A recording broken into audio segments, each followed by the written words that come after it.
malam. Baik, masih bersama saya Leonardo Yogi Manogi Barat. Saya akan menjelaskan 2 poin, yaitu poin pertama apa itu tentang perkara, kedua tentang penuntutan.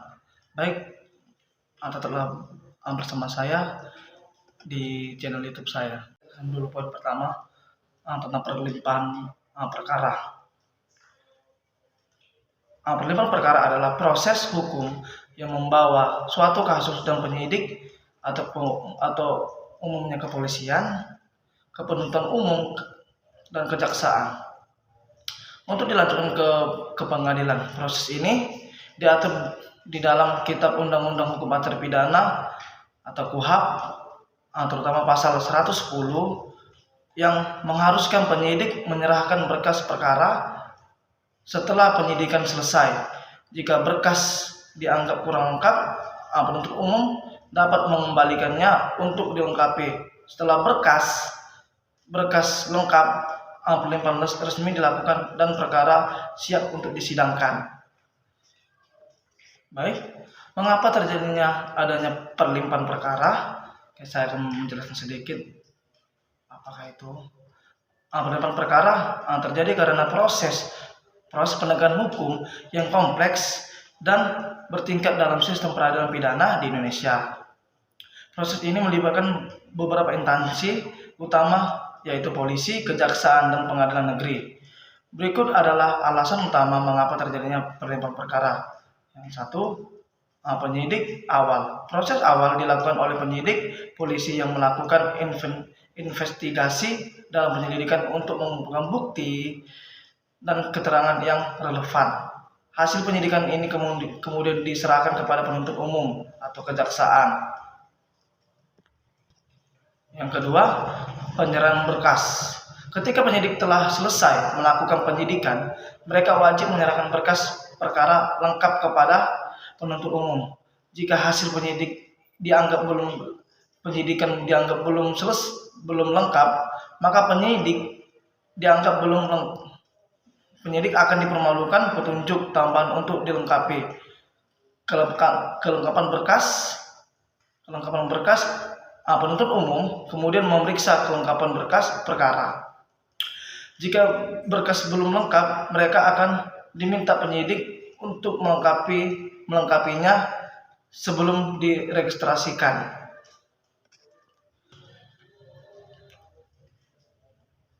Pelaksanaan hukum acara pidana atau KUHP pasal 110 KUHP menjelaskan bahwa penyidik harus segera menyerahkan berkas perkara kepada penuntut umum setelah selesai melakukan penyidikan. Jika penuntut umum mengembalikan berkas untuk dilengkapi, maka penyidik harus segera melakukan penyidikan tambahan sesuai petunjuk dari penuntut umum.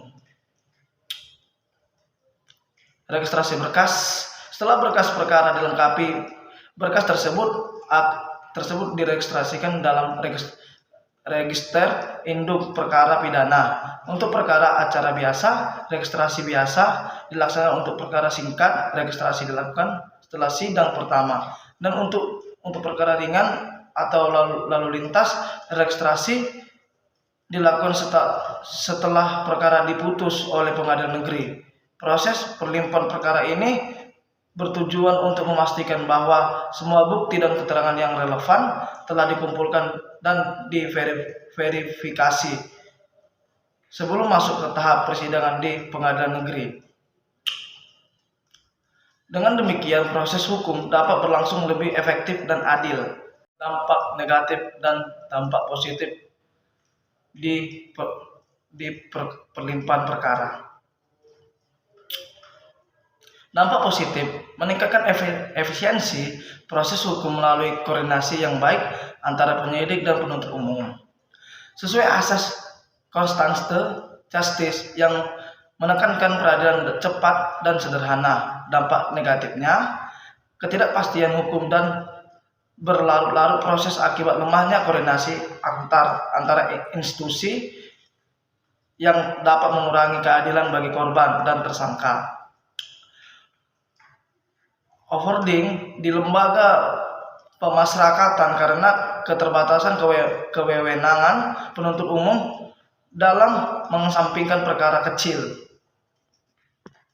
Dan saya akan menjelaskan lagi tentang cara penyelesaian perlimpahan perkara.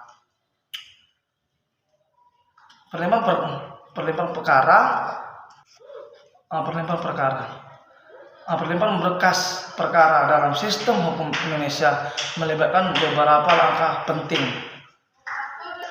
Setelah penyidik menyelesaikan penyidikan, berkas harus diserahkan kepada penuntut umum. Jika berkas dianggap kurang lengkap, penuntut umum dapat mengembalikan untuk dilengkapi.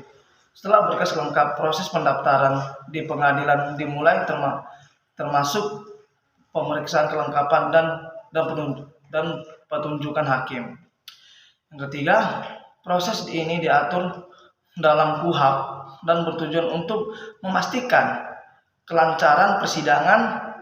Perlimpahan juga dapat dilakukan secara elektronik melalui sistem e-berpadu.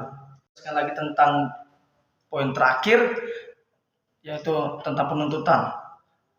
Penuntutan adalah tindakan penuntut umum untuk melimpahkan perkara pidana ke pengadilan negeri yang berwenang dengan permintaan agar perkara tersebut diperiksa dan diputus oleh hakim. Sebagaimana diatur dalam pasal 1 angka 7 KUHP, proses ini dimulai setelah penyidikan dan bertujuan untuk mendapatkan keputusan hukum. Mengenai terdakwa, penuntutan dapat dilakukan dengan berbagai cara, tergantung pada beratnya perkara, seperti penuntutan biasa, singkat atau cepat. Ya, saya akan menjelaskan mengapa terjadinya penuntutan. Terjadi penuntutan sebagai langkah hukum oleh penuntut umum untuk melimpahkan perkara pidana ke pengadilan.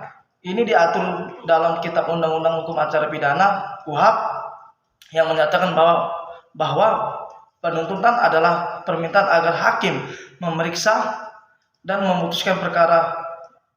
Dalam penuntutan dapat dilakukan berdasarkan dua asas: legalitas yang mengharuskan penuntut umum menuntut semua perkara, dan oportunitas yang memberikan wewenang untuk tidak menuntut demi kepentingan umum. Penuntutan juga mempertimbangkan bukti dan dampak dari tindakan terdakwa.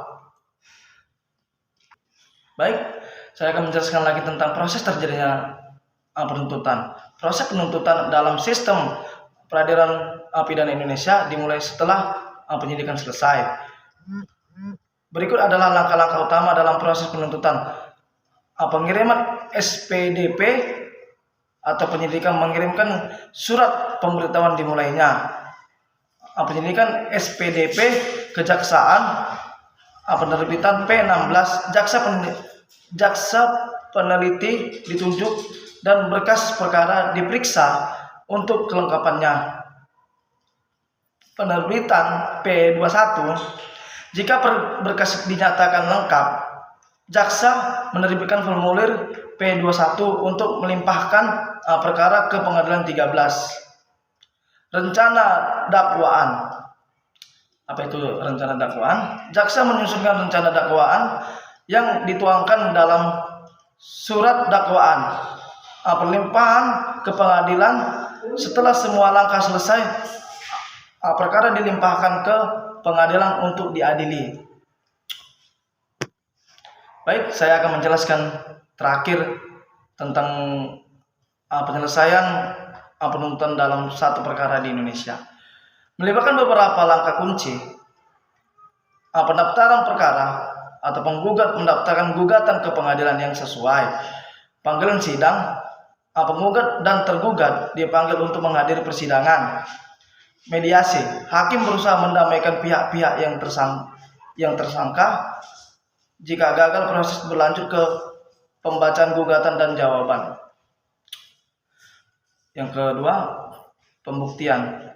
Ini dilakukan setelah tahap menjawab, diikuti dengan kesimpulan dari kedua belah pihak. Putusan hakim memberikan keputusan berdasarkan hasil persidangan.